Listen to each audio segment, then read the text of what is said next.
Hi viewers, welcome to our channel. ప్రస్తుతం మనతో పాటు ఇమ్మంది రామారావు గారు సీనియర్ జర్నలిస్ట్ ఉన్నారు. వారితో ఒకసారి మాట్లాడదాం. సార్ నమస్కారం సార్. నమస్తే బాబు. సార్, ఈ మధ్య కాలంలో మన అన్ని కూడా పాన్ ఇండియన్ సినిమాలు అయితే వస్తున్నాయి, లైన్ లో వరుస పెట్టి ఉన్నాయి sir. Upcoming pan Indian films, అందులో అందరూ ఈగర్ గా వెయిట్ చేస్తుంది. ఫస్ట్ వచ్చే సినిమా ఏదైనా ఉందంటే అది ప్రభాస్ గారి ప్రాజెక్ట్ కల్కి 2898 AD మూవీ. అయితే ఈ మూవీకి సంబంధించిన టీజర్స్ వరుస పెట్టి రిలీజ్ చేస్తున్నారు. రీసెంట్ గా బుజ్జి అనే ఒక రోల్ ని ఇంట్రడక్షన్ చేస్తూ ఒక టీజర్ రిలీజ్ చేశారు సార్. మరి ఆ టీజర్ చూస్తే మీకు ఎలా అనిపించింది? విజువల్స్ చూస్తే ఇప్పటికైతే అంత పాజిటివ్ రెస్పాన్స్ వచ్చింది, హాలీవుడ్ ని తలదన్నేలా ఉందని కూడా అంటున్నారు. మీ ఒపీనియన్ ఏంటి సార్ టీజర్ పైన? నా ఒపీనియన్ అంటే భారీ సినిమా పెద్దవాళ్ళతో తీస్తున్నప్పుడు టోటల్ సన్నివేశాలన్నీ కూడా హీరోతోనే చేయించాలి. ఒక బుజ్జి అనే ఒక కారు క్యారెక్టర్ పెట్టారు అంటే అంటే ఆ కాన్సన్ట్రేషన్ డివియేట్ అవుద్ది. ఫస్ట్ అది మంచి విధానం కాదు. ప్రభాస్ లాంటి భారీ విగ్రహాన్ని పట్టుకొని ఎటువంటి సినిమాలు తీసుకోవచ్చు. అదే ప్రభాస్ని రాజమౌళి ఎలా ఉపయోగించుకున్నాడు, ప్రపంచంలో ఇంత గొప్ప హీరో లేడురా అన్నట్టు ఉపయోగించుకున్నాడు. ప్రపంచ చరిత్రలో తెలుగు సినిమాకు ఒక పెద్దపీట వేశాడు. అలా ఉపయోగించుకోరు. కానీ బుజ్జి అన్న అప్పుడే అది టీచర్ చూసి నేను కొంచెం డిసప్పాయింట్ అయ్యానమాట. ఎందుకంటే ఇప్పుడు సగం ఒక హీరో మీద ఉండి అక్కడి నుంచి బుజ్జి చేసి మనం చూడలేము అసలు. అందువల్ల మరి ఈ బుజ్జి ఎలా ఉపయోగపడుతుందో, ఎలాగ ఉపయోగపడినా సరే పేరు బుజ్జికి వెళ్తుంది కానీ ప్రభాస్కి వెళ్దు. ఇది ఆలోచించాలి. ఒక మహానటి లాంటి సినిమాని తీసినటువంటి నాగ్ అశ్విన్ ఈ సినిమా తీయడంలో తన తెలివితేటలు ఏవి కనపరచలేదు. ఇప్పుడు ప్రభాస్ దేనికి పనికిరాడు చెప్పండి? అన్ని క్యారెక్టర్లు కూడా అతని మీద రాసుకోవచ్చు. ఎంత గొప్ప యాంబియన్స్, ఎంత గొప్ప వర్ణనైనా సరే ఆయనతో తీసుకోవచ్చు. అలాంటిది ఇక్కడ ప్రభాస్ కల్కి అనే ఒక మంచి పవర్ఫుల్ టైటిల్ అనేసరికి, కల్కి అనేసరికి ఏమవుతుందంటే ఈ యుగంలో దుష్ట శిక్షణ, శిక్ష రక్షణ అంటే ఏమిటి? దుష్టులేమో శిక్షించడానికి, మంచి వారిని రక్షించడానికి. ఇదే కదా కల్కి తాలూకు ఆంతర్యం. చాలు సమాజంలో ఉన్న దుష్టులు అందరినీ కూడా ఏరి పారేస్తే దానికంటే మంచి కథ అవుతే ఉంది కల్కి టైటిల్ బట్టి. అలా కాకుండా టైటిల్ పెట్టేసి ఆ దుష్టుల్ని శిక్షించడానికో ఎవరినొచ్చి దానికి బుద్ధి అబ్జెక్ట్ మెరీనేం చేస్తున్నట్టు. కనుక ఆ సినిమా మరి ఎలా ఉంటుందో తెలియదు. కానీ అంత భారీ మూల్యం, అంత భారీ ఖర్చు పెట్టి ఇలాంటి సినిమా తీయడం మాత్రం నాకు రవ్వంత నిరాశగానే ఉంది. అశ్విని దత్ లాంటి ప్రొడ్యూసరు మహానటి ఇచ్చినటువంటి ఆ జోష్తో సినిమా తీశారు. కానీ కథల మీద ఎప్పుడు కూర్చునే వాళ్ళు, కథల గురించి బాగా ఆలోచిస్తున్న వాళ్ళు ఎందుకు ఆలోచించలేదో కూడా నాకు తెలియదు. ఇప్పుడు అలాగుంది ఎలాగుంది ఓహో ఆహో అనొచ్చు. కానీ ఈ దేన్ని నమ్ముకొని ఆహా అనమంటావు అని కొంచెం నాలో అసంతృప్తి ఉంది. మరి రేపు సినిమా దగ్గరలో రిలీజ్ అవబోతుంది కదా. ఇప్పుడు మరి బుజ్జి ఏం చేస్తాడో, ఈయన ఏం చేస్తాడో చూద్దాం. చూసి ప్రేక్షకులను ఏ విధంగా ఆకర్షించుకుంటారో చూద్దాం. ఒకవేళ కథ సీరియస్ గా ఉన్నట్టయితే దాంట్లో ప్రభాస్ తాలూకు పాత్ర ఉంటుంది. కథని డైవర్ట్ చేసి కొంచెం కామెడీగా మళ్ళిద్దాం అనుకుంటే అక్కడ బుజ్జి క్యారెక్టర్. ఇప్పుడు కారు నడిపిన కాపురం ఉంది, అందరూ హీరో ఏం చేస్తాడు? కారే నడుపుతుంది కాపురం అంతా. అలాగే బుజ్జి సినిమా మరి ఆయన తాలూకు ఏంటంటే ప్రభాస్ని ఎంత గొప్పగా వాళ్ళు ఎలివేట్ చేసుకుంటూ ఫంక్షన్ చేశారో అందులో బుద్ధిని కూడా వాళ్ళు సోషల్ మీడియా ద్వారా అంత ఎలివేట్ చేస్తున్నారు. దీని తాలూకు జయాపజయ అంటే ముందే చెప్పడానికి నాకు అవకాశం లేదు. జయ విజయాలు వచ్చిన తర్వాత చెప్పడమే తప్ప సినిమా చూసి చెప్పాలి, సినిమా చూడకుండా చెప్పడం కాదు. సినిమా చూసి చెప్పాలి కనుక. బట్ ఏమైనా అది ఇక్కడ బుజ్జి టీజర్ మాత్రం నన్ను నిరాశపడుతుంది. అంటే సార్ ఇప్పుడు ఇది ఫ్యూచర్ కి సంబంధించిన సినిమా సార్, ఎప్పుడో ఫ్యూచర్ లో జరిగే సినిమా అని చెప్పేసి వాళ్ళు చెప్తున్నారు. మరి ఆ టైంలో ఇటువంటి బుజ్జి అనే ఒక ఏఐ క్రియేటెడ్ వెహికల్స్ ఉండే ఛాన్స్ ఉంది కదా, దాంట్లో తప్పేముంది? మళ్ళీ ఆ విజువల్స్ అన్ని కూడా చాలా అద్భుతంగానే ఉన్నాయంటున్నారు కదా సార్. కరెక్టేనండి. ఇది ఇప్పటి కథ కాదండి. ఉమ్, అప్పటి కథ అంటే ఎక్స్పెరిమెంటల్ స్టోరీ అన్నది ఓ 200 కోట్లు ఇచ్చేది చేయడు. ఆ ఎక్స్పెరిమెంట్ చూస్తారు కదా, హీరో ఎవరో అని చూడరు కదా. ఫర్ ఎగ్జాంపుల్ ఎక్స్పెరిమెంటల్ స్టోరీ, బుజ్జి అంటే బ్రెయిన్, ఆ బ్రెయిన్ ఎలాగ ఉపయోగించుకోవచ్చో చెప్పే కథ ఇది. కనుక దానికి హీరోతో పని లేదు నా ఉద్దేశంలో.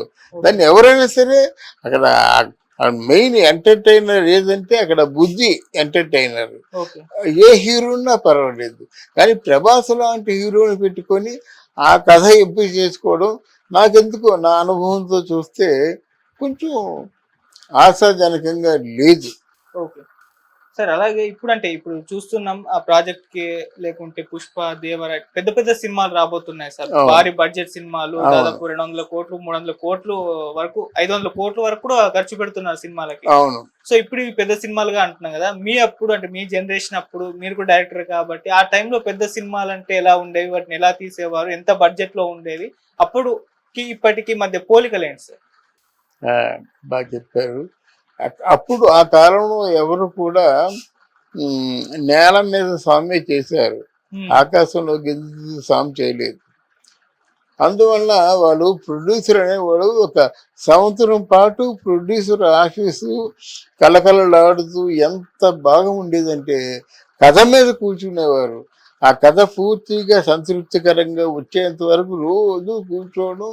ఆ కథ ఏదో 2-3 లైన్లు దొరికాయంటే ఆ రోజుకి ముగించడం, మళ్ళీ మరుసటి రోజు అలాగుండేది. తర్వాత భారీ చిత్రాలు తీయడానికి ఎవరు ఉబ్బరాట పడేవారు కాదు. ఆ రోజుల్లో నాగేశ్వరరావు గారి మీద లలిత మూవీస్, లలిత శివజ్యోతి ఫిలిమ్స్, ఏ శంకర్ రెడ్డి ఒక సినిమా తీశాడు, సినిమా పేరు రహస్యం. అది అట్టర్ ఫ్లాప్ అయిందన్నమాట. అసలు కలర్లో చూపించాలి అనుకుంటేనే భయం అప్పుడు. ఆ రోజు ఈ ఎక్స్పెరిమెంట్ చేస్తున్నాము, ఈ ఎక్స్పెరిమెంట్ని ప్రేక్షకులు రిసీవ్ చేసుకుంటారని అంత తెలివిగా ఆలోచించేవారు. మాట్లాడితే బిజువాడ వెళ్ళిపోయి బిజువాడ ప్రేక్షకులు ఏమనుకుంటున్నారో అది తెలుసుకొని వచ్చేవారు అన్నమాట. అందువల్ల భారీ చిత్రాలు ఏవి కూడా అంత గొప్పగా ఆడినటువంటి పరిస్థితులు కనబడలేదు. తర్వాత ఏం చేశారంటే కొంతకాలం నాగేశ్వరరావు గారు, ఎన్టీ రామారావు గారు తగ్గిన తర్వాత నిర్వీర్యం అయిపోయింది సినిమా ఫీల్డ్. అర్థమైందా? ఉమ్, అక్కడ తమిళనాడులో కూడా ఎంజీఆర్, శివాజీ గణేశన్ తగ్గిన తర్వాత అక్కడ నిర్వీర్యం అయిపోయింది అన్నమాట. అంటే అంత హుషారు లేదు, అంత జోష్ లేదు అన్నమాట. ఇక్కడ కూడా అంత హుషారు లేదు, అంత జోష్ లేదు. అప్పుడు ప్రవేశించారండి ఇక్కడ దాసరి నారాయణరావు, అక్కడ బాలచందర్. ఈయన క్రియేటరే, ఆయన క్రియేటరే. అంటే సినిమాని తక్కువలో తీయడం ఎలాగా, ప్రజల్లో పేరు తెచ్చుకోవడం ఎలాగా, ఆర్టిస్టులు మాత్రమే ప్రజల మనసులో స్థిరంగా ఉండేవారు. డైరెక్ట్ ఎవరో చెప్పంటే ఎవరో చెప్పేవారు కదా, మా బోటి వాళ్ళు తప్ప. తర్వాత డైరెక్టర్ ఎవరు అని చెప్పుకునే పరిస్థితితో తాత మనోడు చిత్రం వచ్చింది. అక్కడ బాలచంద్ర చిత్రాలు కూడా చాలా వచ్చాయన్నమాట. చిన్నాలతో తీసేసి పెద్ద హిట్. మరి వాళ్ళ శిష్యులే కదా, ఎవరు మన రజనీకాంత్, కమల్ హాసన్. మరి వీళ్ళ శిష్యులు మురళీమోహన్, కృష్ణరాజు కూడా లైఫ్ ఈయన ఇచ్చాడు. తర్వాత మోహన్ బాబు, వీళ్ళందరూ ఈ ఉన్నారు. వీళ్ళు మోహన్ బాబు విలన్ అయ్యాడు, తర్వాత హీరో అయ్యాడు, పెద్ద చిత్రాలు చేశారన్నమాట. తర్వాత బాలచంద్రుడు, తర్వాత భారతీరాజ, తర్వాత ఏమో ఆయన ఎవరు భాగ్యరాజ, తర్వాత ఇంకొకరు ఉన్నారండి, వీళ్ళు పేర్లు మర్చిపోయాను. అలాగే పార్థిభను, తర్వాత జనకరాజన్.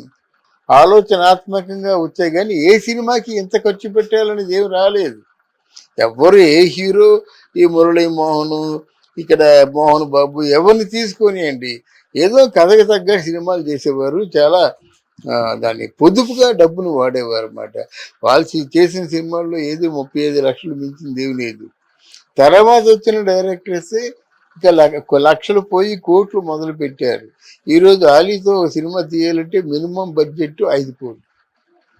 ఇది ఇక పెద్దలతో సినిమా తీయాలంటే 100 కోట్లు, 200 కోట్లు, 300 కోట్లు, 400 కోట్లు.